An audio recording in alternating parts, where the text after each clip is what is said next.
রাত গভীর হতেই শহরের ইউডি ভবনের ছাদে জমে উঠত রঙিন আসর। গ্লাসে গ্লাসে মদ, কানে বাজত ডিজের সুর, সঙ্গে নাচের তালে মাতোয়ারা অতিথিরা। একেবারেই নাইট ক্লাবের আবহ। আর সেই নাইট লাইফেই এবার লাগাম টানল রাজ্য প্রশাসন।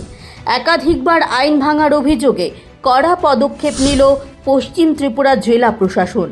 বাতিল করে দিল হ্যাপিয়েস্ট আওয়ার রেস্তোরাঁ কাম বারের লাইসেন্স। আবগারি দপ্তরের দাবি, চলতি মাসের 6 তারিখ রাত 11টার পরেও ওই বারে চলছিল মদ পরিবেশন। এমনকি অনুমতি ছাড়াই গভীর রাত পর্যন্ত জমজমা ডিজে ও নাচ গান। সিসিটিভি ফুটেজ ঘেঁটেই মিলেছে অভিযোগের প্রমাণ। বারের মালিক গৌতম দেবনাথ শুধু আইন ভাঙেননি, প্রশাসনের নোটিশও উপেক্ষা করেছেন। কর্মচারীদের তালিকা জমা দেননি, শোকজ নোটিশের জবাবও দেননি তিনি।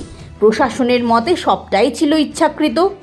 পশ্চিম ত্রিপুরা জেলার আবগারি কালেক্টর ডক্টর বিশাল কুমার এর সই করা আদেশে বলা হয়েছে, ত্রিপুরা আবগারি আইন 1987 এর ধারা 40(1) গ অনুযায়ী শ্রী দেবনাথের অনুকূলে জারি করা হয় 97 লাইসেন্স নম্বর। তাৎক্ষণিকভাবে তা বাতিল করা হলো। একই সঙ্গে লাইসেন্স নথি, মদের মজুদ রেকর্ড ও সিসিটিভি ফুটেজের এনভিআর জমা দেওয়ার নির্দেশও হয়েছে।